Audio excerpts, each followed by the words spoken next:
What it do, 2K fans? Your boy JuKIng the Boss, and the NBA 2K Combine is almost over. Last run is tonight. They ran it for a good, 10 hours to let everybody get their last bit of work in to show their level, show their dedication to the game itself. And when it comes down to it, there's a lot to go over. There's a lot of information to discern. And this was one of my bad games that I played, because at the end of the day, you're gonna have good, you're gonna have bad. And there was a lot for me to learn from this game as well. Sometimes you're gonna have teammates that are ineffective. In this game, everybody was ineffective, and it was about, can we battle through it? None of us quit out. I think somebody lagged out early in the game though, but none of us quit out, and we continued to try to play and try to hustle through everything, running different defensive sets. Only 2 of us were communicating, but everybody was able to hear, so it was one of those things where it worked out in some cases and didn't in the other. Now with the draft right around the corner, everybody trying to figure out if they're going to be picked up. Most people, I hope they finished their applications, was able to get them in on time. They did extend it for those who didn't get their application done on time. And I just want to go over a couple of things when it comes down to what we can expect from the league.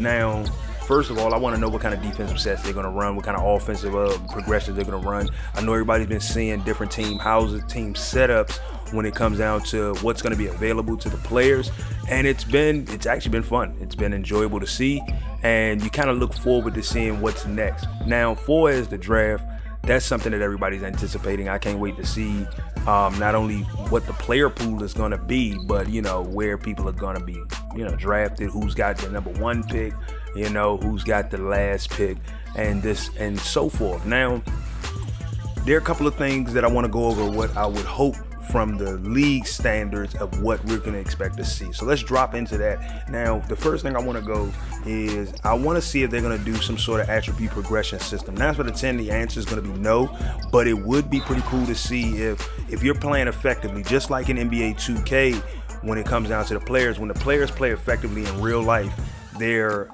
avatars are offset in the game itself. So they got the ups and downs. Every week they'll choose 5 players who, based on their level of play, based on their intensity, based on their stat line, they'll either go up or they'll go down.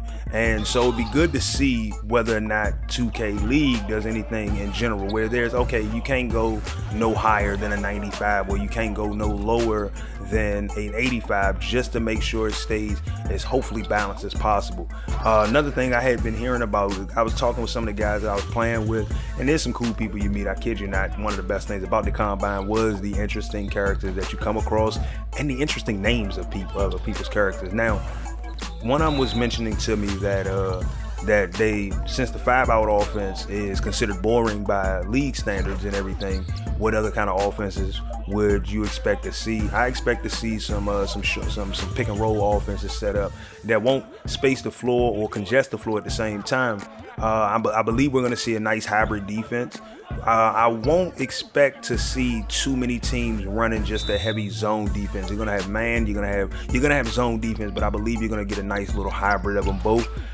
It'd be good to see when the league starts, the journey each of the players have when it comes down to coming together with their teammate, getting on the same page, and learning what each other's good at, what each other lacks, and how to make each other better. So there's a lot to come to look forward to in the league, but let's get back to a couple of things that I would also like to see coming. Now, the biggest problem I've had in the Combine was the intense D.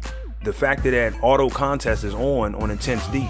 Now, I don't like the game deciding how I'm going to defend a shot, how I'm going to defend a player. I like when I get to make that ultimate choice and make those mistakes all on my own. And I'm hoping that we see that get turned off. Like I said, I know that most of this is what we're seeing in game. Most of it is what we can expect to see when it comes down to the gameplay of it when the league starts. But it'd be good to see that they turn auto shot contest off. Another thing I would hope for is a nice little set of custom jump shots that you can use. I'm hoping that, unlike the Combine players, you aren't just forced to pick a jump shot from the game, but be able to customize a jump shoot, maybe with some parameters. So let's say that you don't want a player having a jump shot that mimics an actual player. Well, then let a person, kind of mix and match with the different setups of jump shots to choose from. Sorry about that. Now, Another thing that I'm hoping to see is the shot meter. Now the shot meter, I don't want to see it in the game at all, because to me it takes away from what is the little bit of realism you have playing this game. Now, if we go without the shot meter, it makes shots a little more subject. It makes shots a little more anticipation, and you kind of want to see, as a person who's watching the game, you don't want to see a meter that says, "Oh yeah, that's a money shot right there." You want to see a person pull a shot, and whether it's going to go in or not, that's going to decide whether or not. And I'm talking about from a player's perspective, being all you got to do is say, look, the player won't even see whether their shots are green releases or not. Why? Because that's telegraphing what you're going to see on the court. So, I just kind of wanted to go over a few little tidbits with y'all. Like I said, some games were good, some games were bad, but ultimately, throughout the entire combine, I did have fun. I think there was probably 2 days where I didn't have, or 2 play blocks where I didn't have fun. And I think the reason why was because I just felt that no matter what I was doing, I was trying to figure out how to improve, and being penalized all along the way. So, it just one of those things where I went back and looked at the footage and said, okay, well, I did make a little mistake. And so, I kind of corrected that over time. But ultimately, combine it gets a nice grade of a good B+, maybe an A-, depending on the day you're playing. It was, physicality, from the defense. Now, one other thing I want to go over, what you can expect over the course of the future. Now, everybody knows that with the YouTube Partner Program officially in effect, and people's channels are, like mine, no longer monetization enabled, does not stop me from what I'm going to do.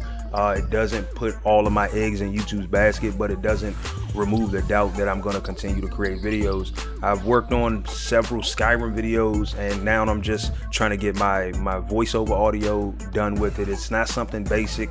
I kind of wanted to tell stories with the games that I play, and it's time for me to get into that aspect of it. I got a secret project I'm working on when it comes down to development of games, but that is nowhere near even in the talking phase of being able to kind of discern that information to you all, because I don't want to make changes over the course of time and it doesn't live up to what I want. So there's a lot I got going on, and I plan on doing as much as I possibly can. I'm going to continue to follow the league one way or the other. So regardless, like everybody else, I went and got my little application in. Spoken from the heart. It was a hard process to go through, like any other job, when it comes down to really speaking from the heart. But this is a project about being able to be marketable, being able to be a brand that people can look to and say, hey, man, I can follow this guy. I can get on board with this guy. So it took a lot of thought process going into create my application, but it doesn't stop me when it comes down to it. At the end of the day, whether or not I'm a part of the league, I will be following the league. I'll even go as far as to say try to take the games and break them down and give you a kind of highlight reel of the games that I watch, if it is a possibility, if I'm allowed to be able to do that. Because the one thing I want to do is always improve my editing skills, always try to add a little more flair. I follow so many channels where I get to see some content that they create, and they have a nice little team. Some of them, it's a team with 3 or 4 people. Others are bigger teams, and others are single individual entities. And it's like, to see what they do with what they have available and make it work. My goal is to be able to get to that level and show my creative side on so many facets, on so many fronts. Now, I got more 2K footage for y'all. I'm about to start going back to the park. And that's going to be when it's really going to start to get fun.